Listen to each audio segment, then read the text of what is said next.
Hello there, I am Renato, the instructor for the online materials of Advanced Digital Signal Processing.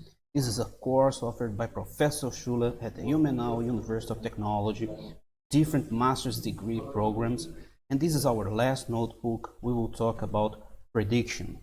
So we will have some Python examples. We will also talk about LPC, so the linear predictive coding. We will also talk about least mean squares algorithm. So let's get started. Prediction can be seen as a special case of a Wiener filter, where the noise of our signal corresponds to a shift of our signal into the past. So our goal is to make a good estimation of the present sample of our signal based on past signal samples. Here we mean by good, again in a mean squared error sense. So basically we can now take our Wiener filter formulation and specialize it to this case. So we can take a look at our matrix formulation, and we have here our matrix A times H transposed equals X. So this means that the input to our filter is always starting at one sample in the past, going down further into the past. Its goal is to estimate or predict the next coming sample. So basically this means that instead of additive white noise, our distortion is now a delay operator. Unfortunately, this is a linear operator. So now we can again use our approach with pseudo inverses to obtain our mean squared error solution. It's given by this equation here, with the matrix A now defined as our above matrix. So this now also leads to a statistical description with A transpose times A conversion to describe these equations here. So this is plausible because now y of n is just the delayed signal, and the autocorrelation function of the delayed signal is identical to the autocorrelation function of the original function. Next, we need the cross correlation A transpose times X. Since we now just have this one sample in the future as our target vector, this converges to the autocorrelation vector starting at leg 1. So together we get the solution for our prediction filter given by here. So a system which produces the prediction error, for instance, part of an encoder as an output is the following. So here we have our original signal. Here we have our error, which is our original minus the predicted. Here we have a delay, and here we have a transfer function. So here x of n is the signal to be predicted. H of z is our prediction filter, whose coefficients are obtained with our Wiener approach in the last lecture slides. So here h of z is simply the z transform of h, which is given by this correlation. It works only on only past samples. That's why we have the delay element by one sample, z to the power of minus 1 before it. And x hat is our predicted signal, and e is our prediction error signal. Hence, our system, which produces the prediction error, has the z-domain transfer function of this equation here. So this can be an encoder. Observe that we can reconstruct the original signal x of n in a decoder from the prediction error e of n with the following system. Now we have here the prediction error, and we want to obtain the original signal. It will be the prediction error plus the predicted signal, and here again we have z to the power of minus 1. We have our h of z. So remember that encoder computed the error, so it was the original minus the predicted. The feedback loop in the system is causal because it only uses past already reconstructed samples. And observe that this decoder transfer function is given by this here, which is exactly the inverse of the encoder, which was to be expected. Let's take a look into these systems using a Python example. So the goal is to construct a prediction filter for Iron Maiden Aces High speech intro of order L equals to 10, which minimizes the mean squared prediction error. So once again, we are using librosa to load audio, NumPy to have some mathematical manipulations, matplotlib and plot. Here we are loading Aces High introduction. We're doing some normalization, and here we can listen.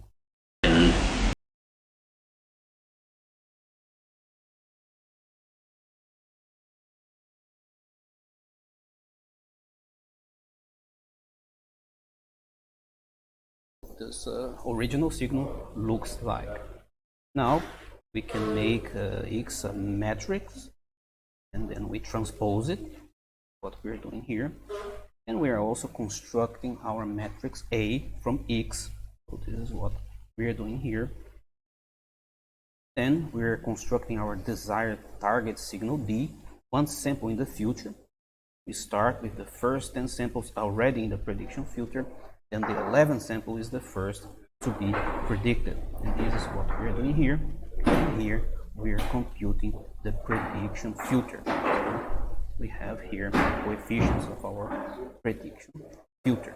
So when we plot the impulse response of our prediction filter, we get this plot here. Then our prediction filter with the delay in the encoder becomes this here.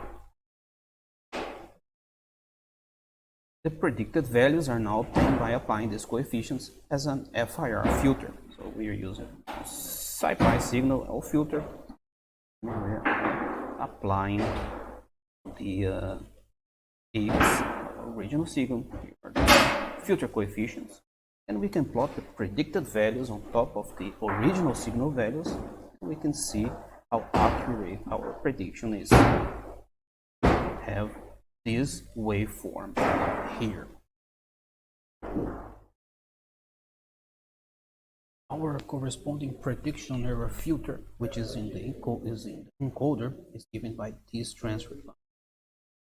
In Python, we have our coefficients. In this, the prediction error is obtained using our prediction error filter. So we're filtering using coefficients here. So the error power per sample by this, and when we compare that with the mean squared signal power per sample, we see that it's much more than 10 times as big as the prediction error, which shows that it works. So now we can listen to the error signal.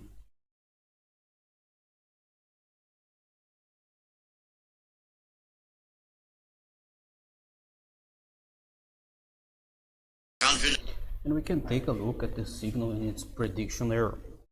We see in this plot here, the original in blue and the prediction error in red.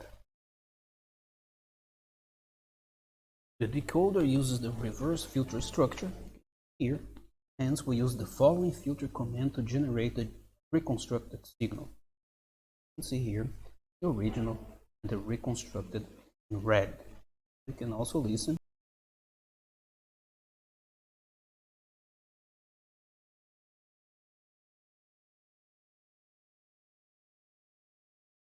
Observe that decoded and the reconstructed looks and sound identical to the original as expected.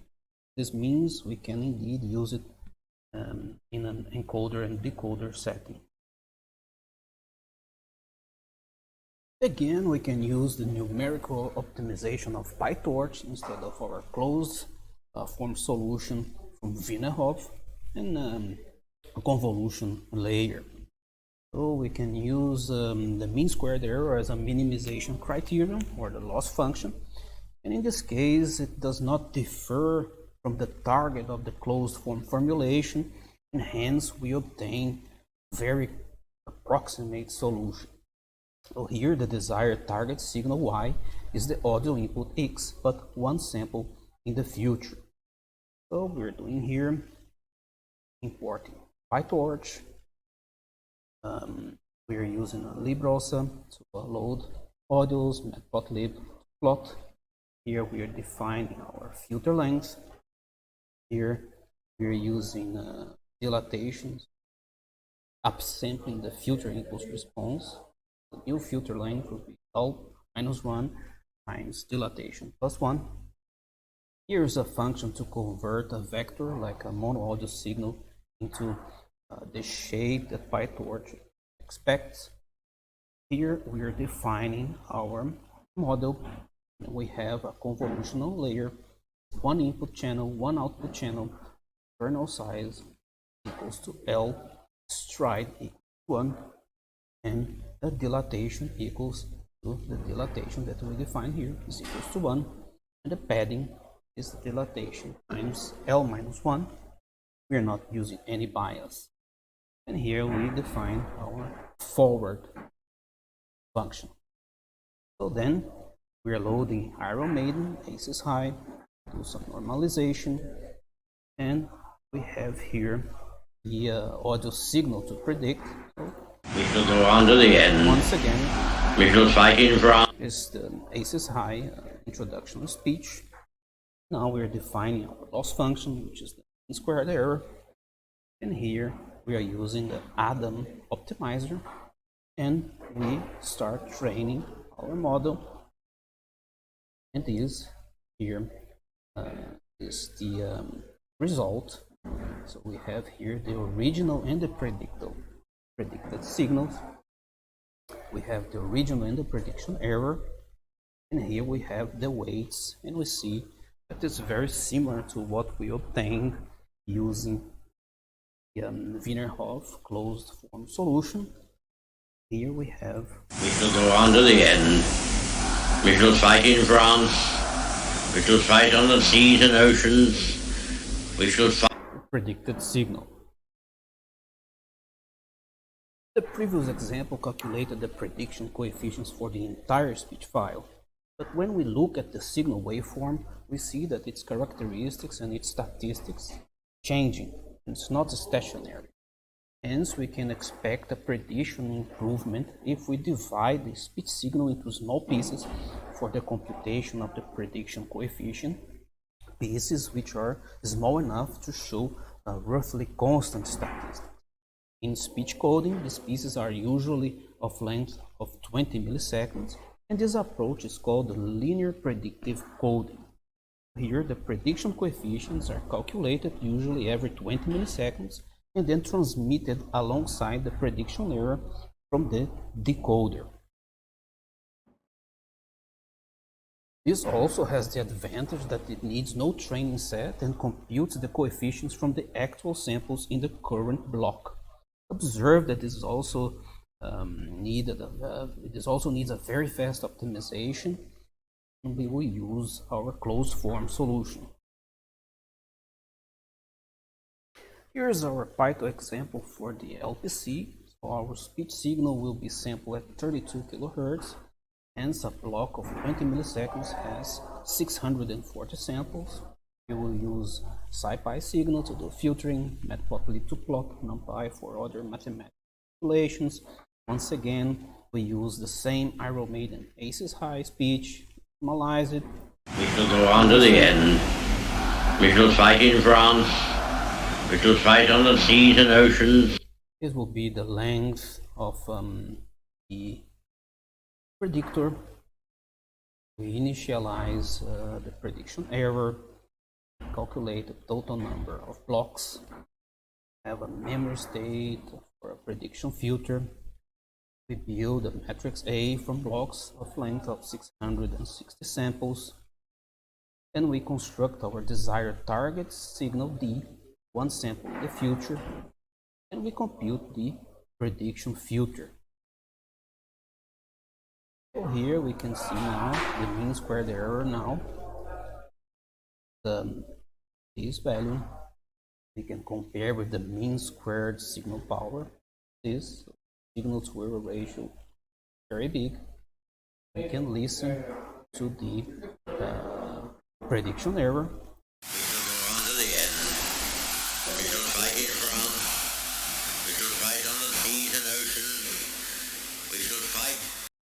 And here we have a plot of the original, the prediction error in red. Here it can be seen that the prediction error is even smaller than before. The decoder works the way as shown in the previous example, and the reconstructed speech can be heard in the end. So here's the decoder. We initialize the reconstructed signal memory. We initialize the memory state of the prediction filter. Here we have our coefficients of the prediction filter, and we have the predictive reconstruction filter from numerator to denominator, and we can listen to the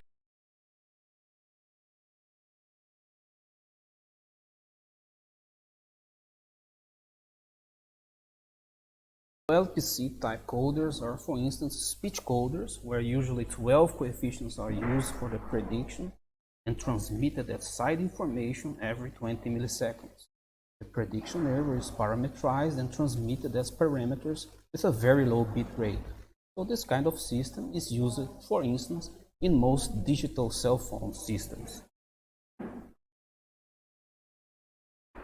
Unlike the LPC algorithm, which computes prediction coefficients for a block of samples and transmits these coefficients alongside the prediction error to the receiver, the least mean squares algorithm updates the prediction coefficients after each sample based only on past samples.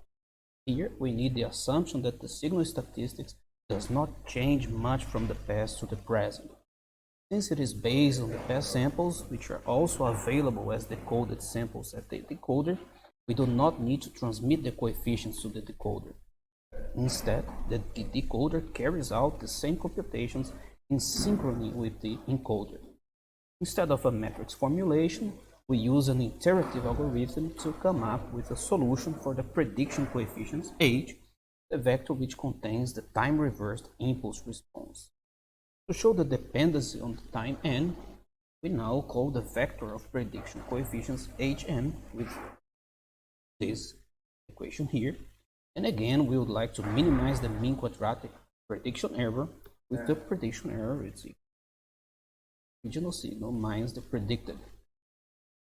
Instead of using the closed form solution, which leads to the Wiener solution, we now take an iterative approach to approach the minimum of this optimization function. We use the algorithm of steepest descent, also called gradient descent, to iterate towards the minimum, with optimization function as our squared prediction error. Here we have algorithm gradient descent used in machine learning, deep learning, and we have here from optimization function squared prediction error. Observe that we omitted the expectation operator if, for simplicity, we expect that after several update steps there will be inherently some average. This is also called the stochastic gradient descent. We have the gradient as the row vector, and we get the individual derivatives by this formula here. So together we obtain the LMS algorithm for update rule given by this formula here, for k going from 0 to L minus 1, and alpha is a tuning parameter. So the factor 2 is incorporated into alpha, so 2 here, with which we can trade off conversion speed and convergence accuracy.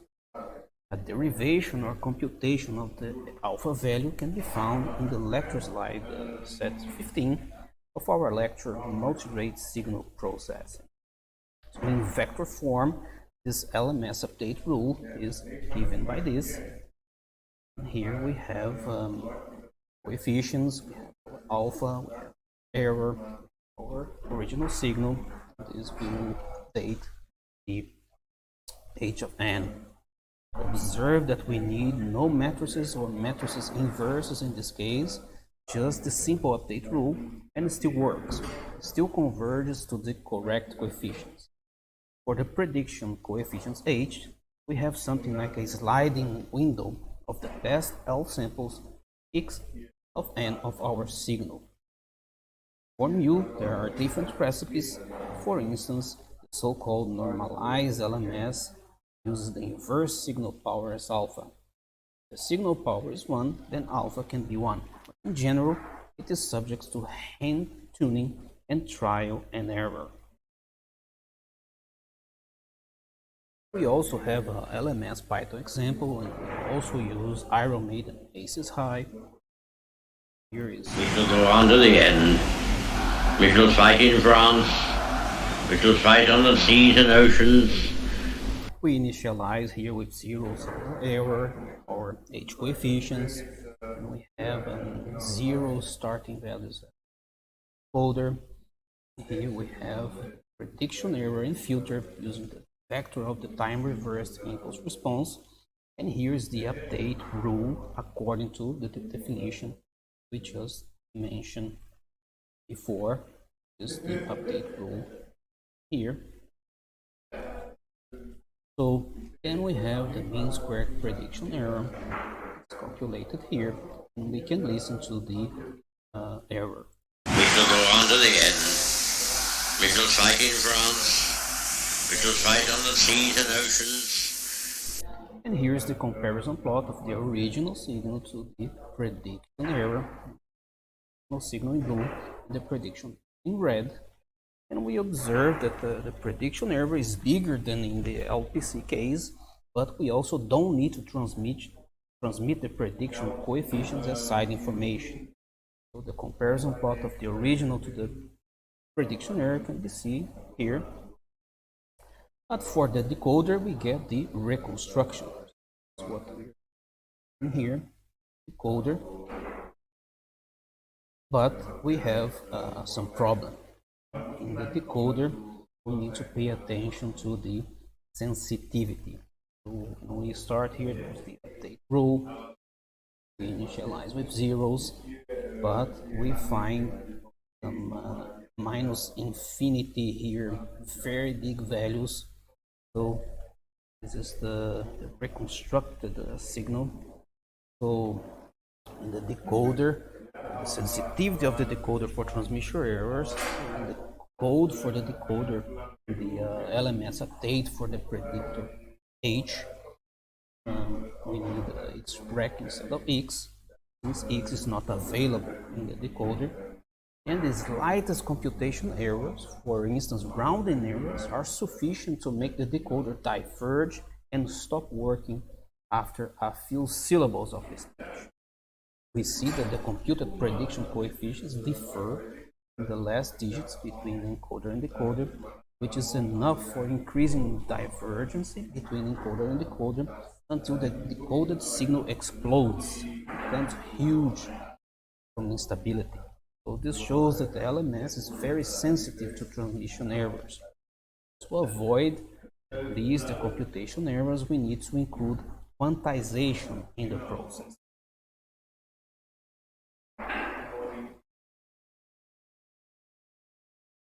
So in this step, we will try to avoid the sensitivity of the decoder using the predictive encoder with Quantizer. So we see predictive encoder with quantization of the prediction error in order to make sure the decoder predictor works on the quantized values, like in the decoder. We use a decoder in the encoder structure, which produces the quantized reconstructed value P.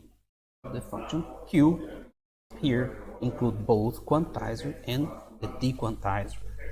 The decoder stays the same except for the dequantization of the prediction error in the beginning. So observe that the reconstructed signal x of n is the same as for the encoder plus the quantization error from the quantizer. So here is the scheme, and we are introducing quantization, the prediction error, and here we have that the reconstructed signal x is the same for the encoder plus the quantization error from the quantizer. Here we will introduce this quantization in the previous example. So we have again our signal, Iron Maiden Aces High introduction. We have here our update rule, the LMS update rule, but also we here quantize and dequantize step size. So we use a mid-thread step size of 0.05, so what we're doing here. And then we can compare the mean squared prediction error with the mean squared signal power. What we're doing in these steps here. Now we have here the original signal prediction error, and already see the quantization taking place. So this is how we shall go on to the end. We shall fight in France. We shall fight on the seas and oceans. This is how the prediction error sounds like with the introduction of quantization. And now in the decoder, we have here still row. We see that it doesn't explode anymore. We have reconstructed.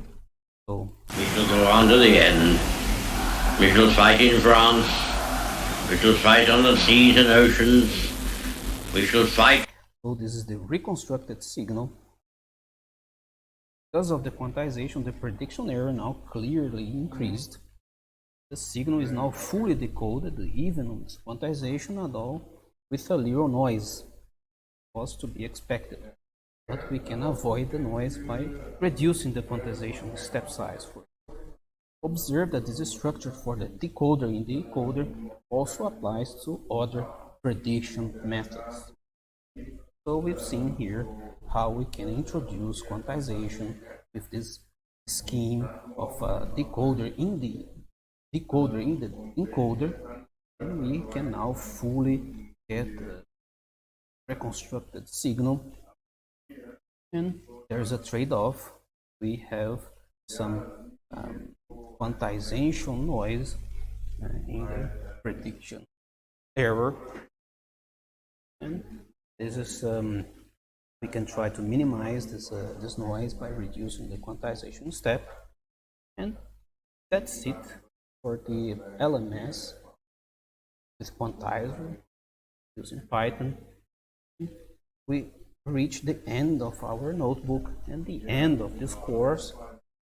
So there is still the multi-rate signal processing course. Will deal with many different aspects of multi-rate signal processing. A very good continuation on the studies of this world of signal processing. Thank you very much, and see you another time.